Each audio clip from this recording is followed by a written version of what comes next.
To Chicago now, police are addressing the Jussie Smollett case after charges against him were dropped. Investigate an incident, gather evidence, gather the facts, and present them to the state's attorney. That's what we did. I stand behind the detective's investigation. I'll let Mayor Emanuel comment further. One of the things not only do I support the hard work of our police officers, the defective units, but I'd like to remind everybody a grand jury indicted this individual based on only a piece of the evidence that the police had collected in that period of time. So a grand jury actually brought the charges. I think on three things I'd like to say. One, on financial costs, this $10,000 doesn't even come close to what the city spent in resources to actually look over the camera, gather all the data, gather all the information that actually brought the indictment by the grand jury on many, multiple different charges. Second is what I would call the ethical costs. And the ethical cost is you have, as a person who was in the House of Representatives when we tried to pass the Shepard legislation that dealt with hate crimes, putting them on the books, that President Obama then signed into law, to then use those very laws and the principles and values behind the Matthew Shepard hate crimes legislation to self-promote your career is a cost that comes to all the individuals, gay men and women, who will come forward and one day say they were a victim of a hate crime who now will be doubted. People of faith, Muslim or any other religious faith, who will be a victim of hate crimes. People that of all walks of life and backgrounds, race, ethnicity, sexual orientation. Now this casts a shadow of whether they're telling the truth, and he did this all in the name of self-promotion. And he used the laws of the hate crime legislation that all of us collectively over years have put on the books to stand up to be the values that embody what we believe in. This is a whitewash of justice. A grand jury could not have been clearer.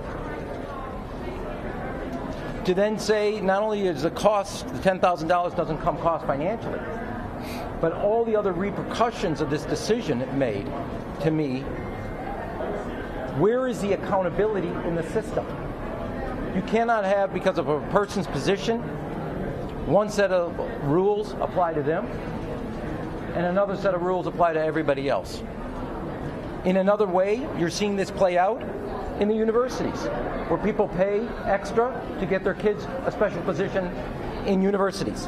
Now you have a person, because of their position and background, who's getting treated in a way that nobody else would ever, sorry about that, don't get near, I'm doing near my sermon here, that would ever get close to this type of treatment.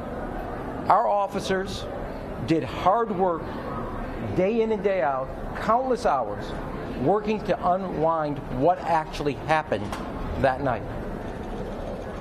The city saw its reputation dragged through the mud, but I remind everybody it was not just the officers' work. That work, a piece of that work, was shown to a grand jury, and they made a decision based on only a sliver of the evidence. And as I remember correctly, somebody wanted to have that evidence in the day, as the superintendent said, their day in court, so all the evidence could be made public.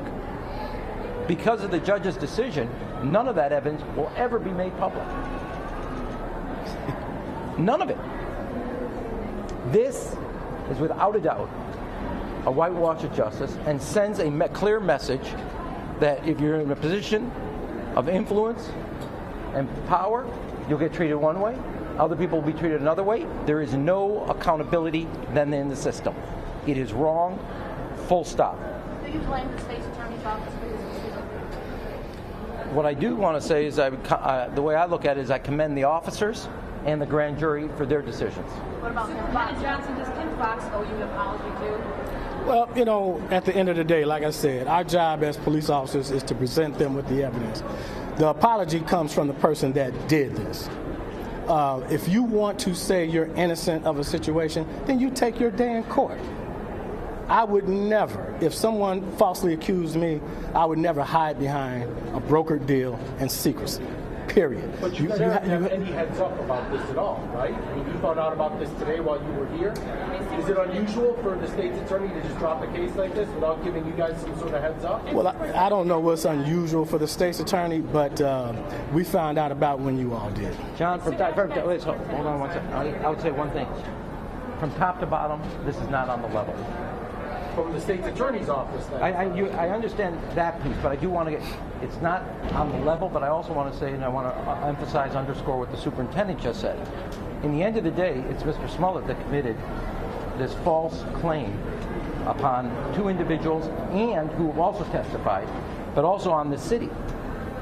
One action, yes, we're looking at the state's attorney. It is not on the level from beginning to end, and there needs to be a level of accountability throughout the system, and this sends an unambiguous message that there is no accountability, and that is wrong. Don't you think this was incredibly disrespectful? You work hand in hand with the state's attorney's office and your department on cases every day. To think of the man hours your detectives spent on this and to not get at least a phone call from her office saying, hey, this is what's happening today. Personally, how did you feel about that? Well, you know, prosecutors have their discretion, of course. We still have to work with the state's attorney's office. I'm sure we'll have some conversation after this. But again, at the end of the day, it's Mr. Smollett who committed this hoax, period. If he wanted to clear his name, the way to do that was in a court of law so that everyone could see the evidence. You all know what the bond proffer said. You know, we all know what it said. So, you know, I stand by the facts of what we produced. If they want to dispute those facts, then the place to do that is in court, not secrecy. I want to Sarah, I want to say one other thing. Mr. Smollett is still saying that he is innocent, still running down the Chicago Police Department. How dare him? How dare him? After everybody saw, and I want to remind you, this is not the superintendent's word against his. The grand jury, a sliver of the evidence, and they came to a conclusion, as did the state's attorney's office. This is not the superintendent and the detectives department word against his. And even after this whitewash, still no sense of ownership of what he's done. He says that, in fact, he is the wrong in this case. This is an unbelievable, not just whitewash of justice, this is a person now who's been let off scot-free with no sense of accountability of the moral and ethical wrong of his actions. From top to bottom, not only besmirching the name of the city, but then I cannot stress that in a time when you have people bringing a moral equivalency in Virginia between bigots and those fighting bigotry, then you have a person using hate crime laws that are on the books to protect people who are minorities from violence,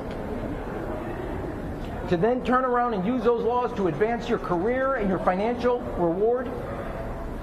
Is there no decency in this man? Mr. Mayor, do you think that the state's attorney's decision was at all politically motivated? Last question, guys. Mayor, his attorneys say was the decision at all politically motivated? This case was being made in the public. Two things. One, to the state's attorney, the question about whether it was politically motivated or not is something you have to ask them, because only they can answer their motivation. But I do know what the grand jury says, and I keep pointing you back to what the grand jury did when they saw just a piece of the data. And I think there's not a person up here who would love to have all the information made public, let alone the two individuals who also talked. Do you think it was politically motivated? Wait a second. It's not whether I do or not. That's a question that only she can answer. I can only guess at it. To your question, Cheryl, I would just, if you mind repeating it, because I tried to. Yes. His attorneys say that he has been vilified, that this case was, that the case against him was done in public, and he was being judged. He's a person that brought this forward. Now, I remind you all, it goes back to also a letter. Now, he brought this case forward. He said he was a victim of a hate crime, both for his sexual orientation and for being black. The evidence came forward. A grand jury saw the evidence, realized this was a hoax on the city, a hoax on hate crimes, a hoax on people of good values who actually were empathetic at first, and he used that empathy for only one reason: Only for one. Justice after this decision. Okay, wait, just listen. I'm going to close on this. We just had one of the largest ceremonies for the police department in the history of the city. 297 men and women. Most diverse class representing all parts of this city. People from all walks of life and backgrounds and faiths who said they want to serve the city and serve the values of the city and help serve others in time of need. They are there to uphold the law, and they have their best training to do that. And I draw you in that contrast, people of all walks of life, as I said, graduates of our public schools, kids who grew up with parents who were police officers, veterans of the armed forces who have a life of service. They were there to not only uphold the law, but the values that imbue and inform those laws. And now you have an individual who took those laws, turned them inside out, upside down, for only one thing: himself. And that, in my view, is an insult and an offense to every one of us who collectively uphold those laws because they reflect who we are as a city, and because of the hate crime legislation that's federal, who we are as a country. Thank you.